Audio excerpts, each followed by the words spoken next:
What if transformation isn't just about who we are becoming, but also how we actually get our brains to learn and to believe it? My last episode, I shared how a paradigm shift rewired my sense of identity. I called it the rebirth moment that required new language and new peers, and not at least daily practice to protect the emerging future version of myself. Today, we continue this journey with my guest, Liz Guthridge, leadership navigator, brain friendly thinking partner, and neuroplastician. Liz helps leaders rewire the habits, beliefs, and mental models that keep them locked in old identities, old ceilings, and the management age thinking mindset. If transformation demands new thinking, Liz helps us build the neural pathways to sustain it. In this conversation, we explore how leaders can travel through tricky terrain with clarity, confidence, and inner alignment.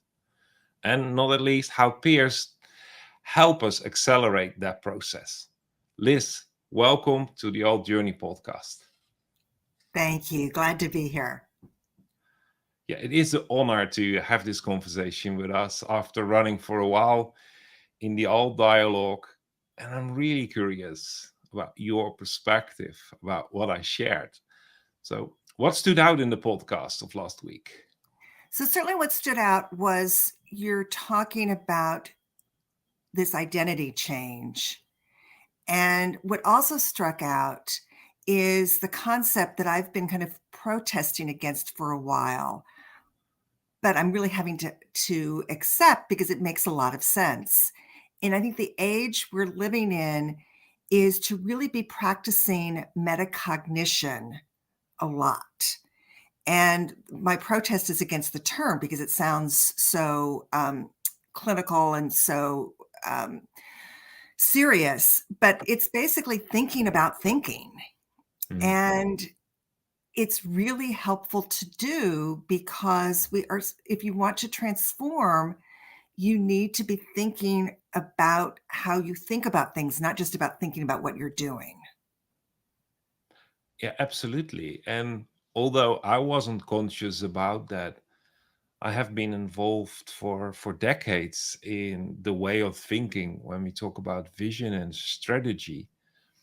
But this demanded me to rethink how I was thinking myself, especially, and it was introduced by that paradigm shift that I couldn't explain to myself, but there was something I sensed that I was invited to start thinking differently about who I am becoming, and I needed to find the language to express it. It Mm-hmm. was like I said yes to a quest that wasn't defined yet, or at least it wasn't clear what the quest was. Did you get any sense of a sense of freedom that you have to kind of break through and think about things and do things differently? Absolutely, absolutely, because yeah, it was both friction and freedom. The freedom was that I was open and interested for things that I never considered to be mine to think about. So, different perspectives of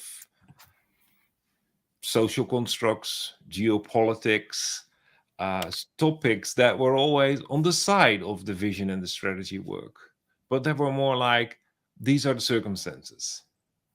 And now I felt intrigued and triggered to learn more of things, like you said, that I was opposing to.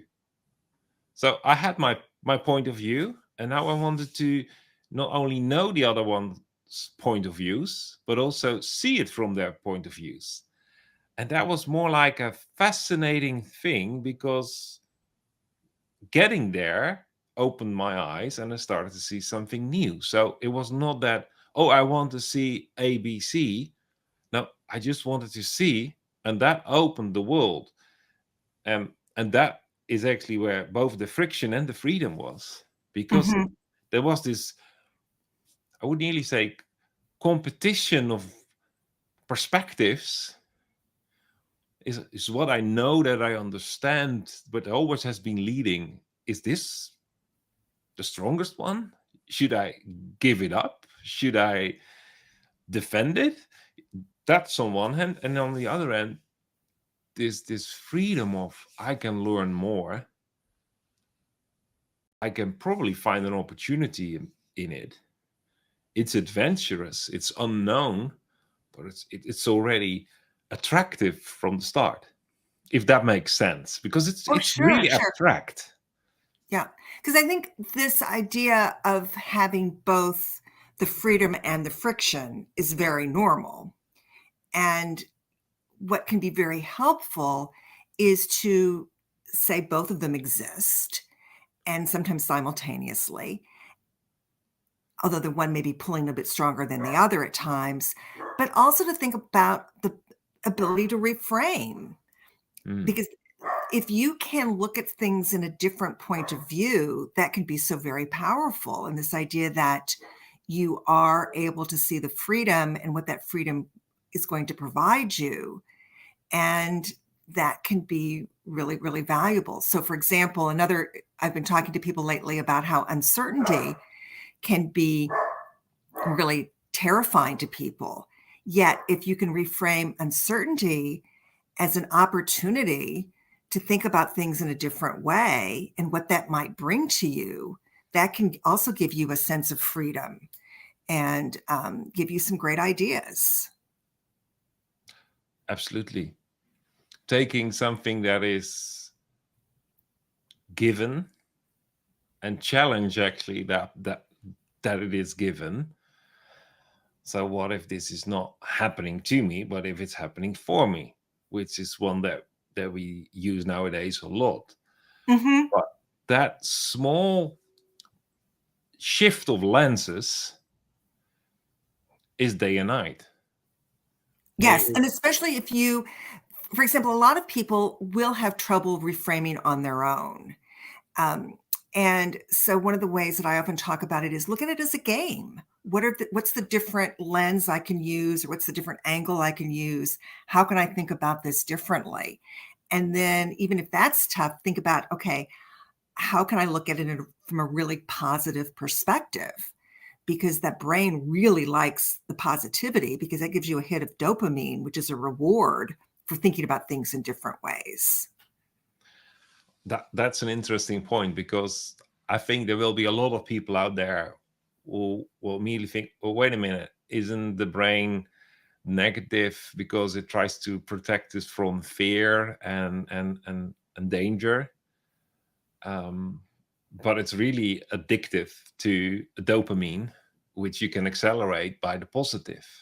Right, because the brain does like, even though the brain tries to protect us, it does like novelty. So if the novelty is something that can be positive, that starts to ignite your reward system and you get the dopamine, that feel good. Yeah. What I also learned in this phase is that my default thinking, and probably it is shaped that way through society and education, is that I always make the choice between two entities: what I know and don't know, black and white, positive, negative. And it didn't help me, because I was biased for one, and now I was trying to find really strong arguments for the opposite thought perspective, but actually that was destructive for what I was biased for. So in a way, that created more friction than freedom. Right, right. And that, which is, again, very normal, because our brain, besides wanting to keep us safe, wants to take the easy way out. And comparing two things is easy. Yeah. And there's so much history about it: good versus evil, little versus big. I mean, all sorts of these things. So what I started to do a number of years ago, and I tried it for a while before I started encouraging for others, is to avoid that problem. Think about it. Can you think of three things to consider? Yeah, absolutely. Yeah. or maybe even more, but don't go more than 5, because then your brain gets overwhelmed. But if you add a third element, it can make a huge difference, because you can look at each one of the 3 more thoroughly and systematically than you could going from back and forth between good and bad, let's say. Well, I agree on that one. Finding the third option, I made it a habit in every choice. What is the third option? And actually, it's very old wisdom. When you draw a Venn diagram, as we call it nowadays, Mm-hmm. you have 3 circles. When they overlap, out of the 3 options, you have 7 spaces. And the middle one is the interesting one, because you are building up, stacking up, you're climbing actually in your thinking to go from what's the overlap between the different options in sets of 2 to what's happening in the center of all the options. And that is a, although it sounds like a really silly trick, just add the third engine and option and find where they overlap, you get to a level of thinking where the paradox, I would nearly say not solved, but the paradox disappears, because you start to see how contradicting elements with all their different positive benefits now can be culminated to one set of options where you don't have the negatives. And it is very close to what we tend to say, don't throw away the child with the bathwater. Well, that's what we do if we have 2 options, because then we are only focused on the positives of one and we ignore the negatives of the other. But we throw the bathwater away with the other option where the positives go away. And in that, with working with 3 options, there is a moment it clicks and your thinking connects all the positives to something you have never seen before, never heard before, but you sensed it all the time that it was possible. And now the challenge is, can I put it to words?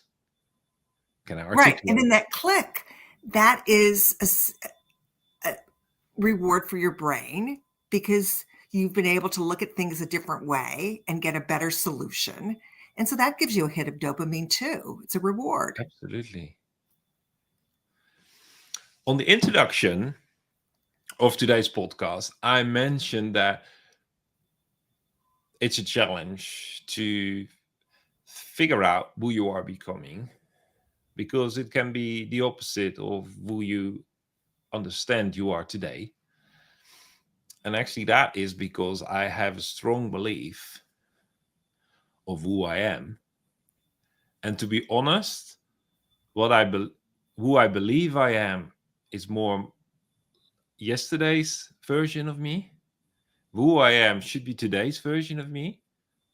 But what I focus on is who I'm becoming, the unfolding of the full of, or and at best the fullest version of me. But my belief system tends to promote the previous version, the the pre-updated version, without the bug fixes, without the revelation, without the unfolding. So how do I work on that? Because that is really, I think, something of neural pathways. So how can I unlearn myself? And is it really necessary to put effort in the unlearning?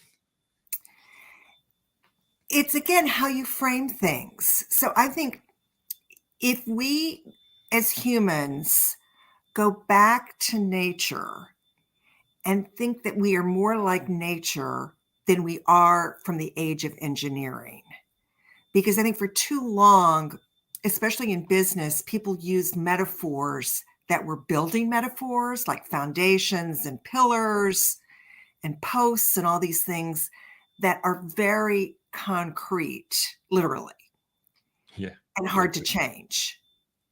If, however, we view ourselves more as a tree with deep roots And every now and, every season we're going to shed some leaves and then have it a sense of a rebirth. That is a better analogy for what we're doing. Does that make sense to you? That makes sense. Just have to ponder about that. So, because we use metaphors that are literally concrete, physical representations of a concept, a design, placed in a context, but we talk about buildings, foundations, pillars, structures that are rigid by nature, we don't help ourselves. And we will be stuck because actually how you describe it, it it will be a place of living, but soon it will be the prison. Right. It's like a house, which you're not going to remodel every year. However, the garden, you're going to prune and change, add new plants, take some out, but again, prune. And that is constantly living and evolving.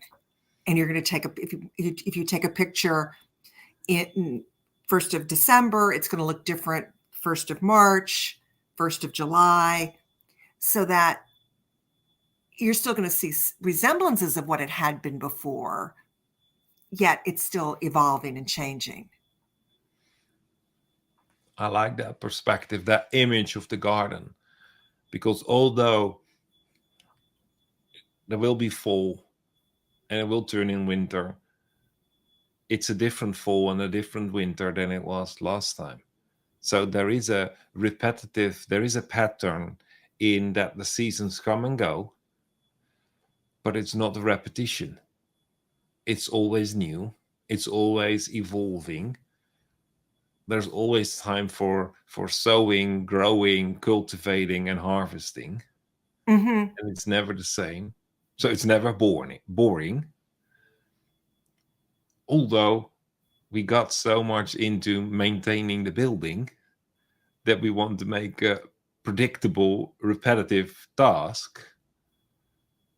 And then we say it's the foundation for growth. But it's like the growth in the concrete versus the hard work, never boring in the garden. Yeah. With fruits of your labor, because the garden produces vegetables and fruits and things like that. And if you don't like the garden metaphor, you could use water, an ocean, a stream. You can use a forest. So and I think it's important to remember, I mean, we humans construct so much of the environment in which we live in, including our metaphors. So that's why it really is valuable to take time to think what metaphors are important for you. Yeah.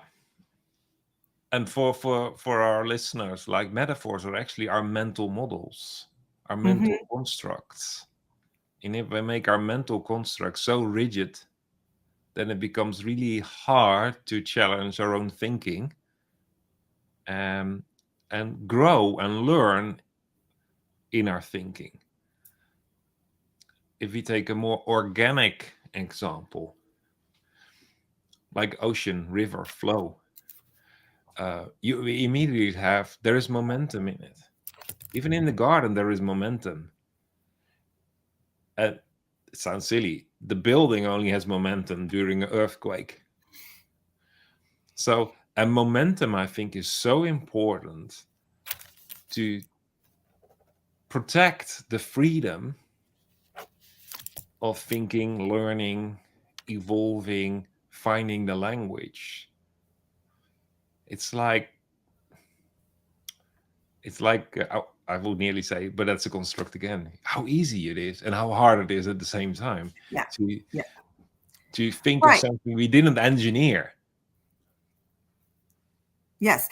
And there are ways you can play with it as well. I mean, I used to beat myself up at times because I really like to learn a little bit about a lot of things. And so I think so I'm more of a generalist. And then I start to think about, okay, all the bees and the butterflies who kind of flit around the gardens. Is that so awful?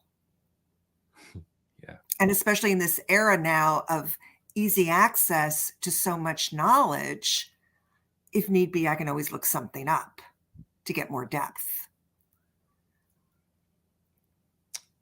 And rather be without the swimming lanes.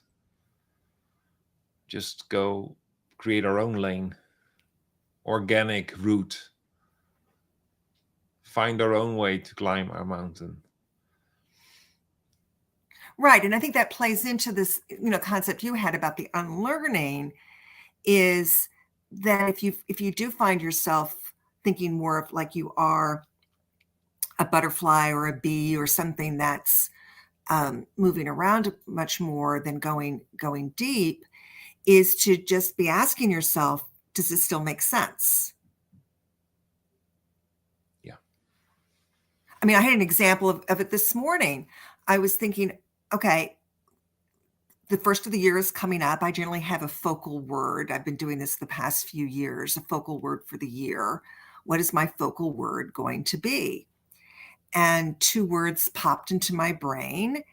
And I said, oh, I have to choose. Then I said, well, can't I have two focal words this year? Why not? I don't know for sure I'm going to do that, but I may. Find the third one. I should. I practice what I preach. I should find a third one. Exactly. And then the word will be born out of those three. Yeah. Good point. I'll make a note to myself to do that. That's a very good idea. Thank you. Actually, I think that's a really practical mental tool that evolved out of this journey of finding out who am I becoming, what's my authentic self, and how do I lead myself and how do I lead others. The tool is not go for one option, don't choose between two options, but find three options. So the new thing is actually born amidst of those three options. And it's actually liberating, but it is intentional, and you have to be conscious in that process, because else it will be the default, it will be the old habit, it will be the old neural pathways that I've worked so many times that I always fall back. But you don't want to fall back, you want to reach the next threshold, Mm-hmm. that is the escape when you fall back in the next phase of life. And I think for leadership, this is so important, self-leadership, because else our threshold is survival mode. Our Right. default Right. is survival mode, and we see it all around us. Then there is lack. We need to win at the expense of someone else. So if we don't want that, we have to make sure that we reach a next threshold that is our next fallback scenario, and it should not be survival mode. Yes. And I think also what we're doing right now is so very valuable, because we're getting this stuff out of our heads, we're verbalizing it. And by talking it through, I mean, for example, here I totally didn't even think about this idea of a third word, but but you picked up on it because of our earlier conversation and have challenged me, and that's really valuable. Absolutely. Absolutely.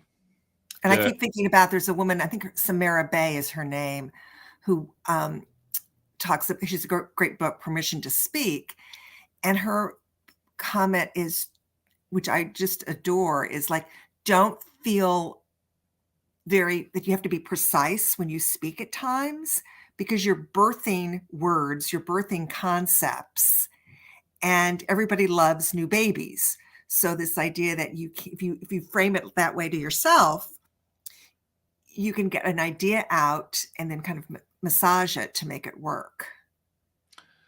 and that's part of the freedom. The part of the freedom is that you're willing to take a risk. So you recognize something is emerging, and you start to identify what opportunity is, and then you have to step up. And if we don't do that, if we are afraid to be vulnerable, and we can only be vulnerable when we feel ourselves safe. So before we know, we get all the buzzwords out, but they're all part of the framework of the freedom that we step in, and finding the words and experimenting with the words. That in my own journey, that's where I made the most mistakes. Hmm. I settled too soon for the words because the people around me got really tired of me experimenting with another set of new language. I also pushed my relationships to the max, and some didn't survive it. Um, but I found out I can't hold back, and I got new connections. I found new peers through that journey of finding language and making mistakes. I also met new people. I meet people that are also on the journey of, I need to put it to words. I need to express myself. I need to hear what I think, because it really reveals something of what I'm thinking. And now it becomes, in a way, contextual, and it's no longer just in my head. I meet new people, I attract new people that are on a similar journey. And with their pushback, their feedback, I went on to find more clarity, because it's so easy to just say, well, these are the new words, I'm done for today. But when you have peer feedback, you think, that's not what I wanted to say. This is just the start. So you get a very organic, natural way of keep climbing and growing in who you are becoming. But also, you also have the mourning and the grief that long-term peers, friends, travel companions camp out and say, well, this is how far my journey goes with you. So Yeah. it creates forks in the road. Right. Now, have you discovered that the new people you're meeting with and working with are very different than the former ones? Yeah, they value other things. They value freedom above, I would nearly say, um, predictability, certainty. They they need people that see and hear them. In they don't really like the celebration of people. They say, I need more than just be celebrated. I need to be feel seen and heard. Um, we borrow each other's language. So there is it, it's a cognitive, emotional, spiritual. So the whole package. It's triggered. It's motivating. It's inspiring, and that is different than the people that you. I'm sorry for the language, but you leave behind because Well, right. Although you could frame it, say you're moving in a different direction. exactly, and that was the painful conclusion. With hindsight, it's good to release each other. Yeah. And I think that's one of the things we humans really need other humans. This so much of the research is showing that our longevity, our health, our happiness depends on having connections to other human beings more so than the quality of our health or exercise or even financial fitness. It's that social fitness that's really key. And so it's important to then to spend some time thinking about what's meaningful to you and to each of us in that. I mean, some people do enjoy people who are more like them. Others of us enjoy people who are different, who will challenge us. Or they may be very, like I have a friend who's quite a few years younger than I am. She's in her early 30s. And we laugh because we've met through an individual who is very difficult to work with. However, we always want to stay in touch with him because we meet such interesting people through him. And we were talking the other day about that. But we were just testing some ideas with one another. And it was really helpful for me because she's having some of the same challenges that I am in terms of people just want to do same old, same old. And it's like, again, it's the human constructed this. Why can't we change it? Yeah. Yeah, and I think we have to be clear. We have to create concrete constructs to sustain our growth. But it's not just camp out. It is that base camp that which is our new starting port for the next exploration. And in the new base camp are different people. Mm-hmm. Because And we can change base camps too. Yes, and if you climb your mountain, if you talk about personal growth, then you go from base camp to base camp, from maturity to maturity, and that's what I've learned. Everyone has the right for their own process called life, but also their own speed, and that's where the rough edge is. That means that people can change their speed and progress along the ride together, and then you have to make a choice. If you do a marathon and run together with someone and someone has cramp, you can be really friendly and socially acceptable to stay with that person behind, but that will make that you won't get to the end either. So there is something of your own health, your own pace, and the freedom to change it on your own. And then you meet different people. And I think it's just life. And in a way, we have overrated that we should protect the relationships by staying together. I think we protect the health of the relationships by releasing each other and giving each other the freedom to just experiment something on our own. And in organizations where we have these contract-based commitment, that is a tough one. Mm-hmm. Right. And I think it's a tough one. And let's set that aside for a second. I think more in our personal relationships, I think one of the advantages of today's world is that it's easier to stay in touch with a lot more people, maybe not necessarily getting together once a week to do something, but once a year, or just having quick, Zoom call or get together or something like that, so that you can keep that connection to them and to what you enjoy about them and what they bring out in you, which is still really can be really valuable. The work situation can be a little bit more challenging. Yeah. And it has changed because a few generations back, there were so many jobs for life.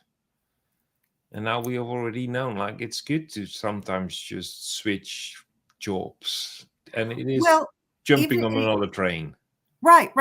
And even if you stay in one organization these days, there's so much more project work than there ever was before. Absolutely. So that you can be on multiple projects or segue from different projects and be working with different people. I mean, that has its own separate challenges because you've got to be much more explicit about your working relationships with others, because you have to, the expression often goes, hit the ground running as soon as possible, yet it does give you that variety. Yeah. So just to bring it to a point we can land our conversation, it's really important that we know who we are becoming, but also who we have around us. We can't take that for granted. We have to be really careful, nurturing to who is around us. What's another takeaway from our Yeah, I think that's a great, again, back to the kind of the garden imagery, the nurturing. And at the same time, we want to make sure that the people around us are not going to hold us back so much, or cut all the new growth, and instead inspire us and encourage us, to push us more. Well, immediately I have the image of gardening myself. When you plant something new, then the first season it looks amazing, and then second season you find, oh, there needs to be more space in between. So you have to create space between what you have sown and for it to grow another season. That means that you have to cut out some or replant it somewhere else, and then the proximity is different. So I think the proximity needs to be aligned with our growth, our stage of growth.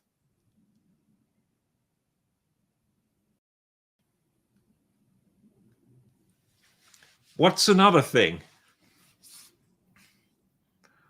I think the unlearning.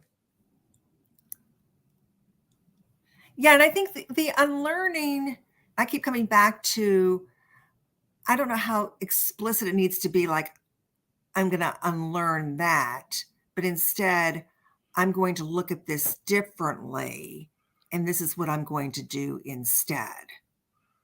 Because you may still come back to something. I mean, I can't come up with a good example immediately, but it's back to kind of pruning. Yeah. Well, and what we said with the three options, like I don't have to unlearn my default option, but I could think of the opposite one, and I could think of a third one. And now what I have learned in the past is still an element of what I'm going to learn next. Mm-hmm. But by keeping or challenging myself not to settle for the default, not to be in the bias for one or the other, but go for the third option, and then have the real option birthed in the midst of it. I think that is really what helped me processing the new, the adventure that I got invited to by this deep self-awareness that actually my identity can be so much more. It's already inside of me, but I need to be intentional to unfold it. Mm-hmm. Right. And I think the other thing too is to make sure that you're very much aware that you can have unlimited thoughts. And if you get stuck, we now have AI that we can prime and get some more ideas. And so it's not limited. No, we are not limited. Yeah. So I think that's the big takeaway. If we sense we are limited, tell ourselves we're not limited. And we have tools to turn our perspectives, to not look at the brick wall, but just turn a little bit to the left or the right, and we see there is sunshine. There is an invitation to step up. Well, I want to thank all our listeners to stay tuned with us to the end. And like always, I forgot to invite you halfway to appreciate the conversation if you do, or subscribe to the channel, or let us know what your thoughts are, because they're really important to us, what you are thinking, how you are processing this. And that's not only giving you the opportunity to express the insight with words, or even if you trust it to paper, but it helps us as well to be not staring in another single street. I also want to invite you for an exclusive peer dialogue with other visionary leaders to pioneer and ponder these authentic leadership transformation questions, like we have been doing today with Liz and myself. And just DM Future, and we will make sure you get the right information. You can always find us on LinkedIn. The LinkedIn links are and the websites are in the comments of this podcast. But I really want to encourage you as well. Take the next step. Find the new peers for the next phase of your journey, and get back into the gardening. Liz, thank you very much. Thank you. Yes, you've been a wonderful thought partner today. Thank you for your input, and we will continue the conversation. Thank you.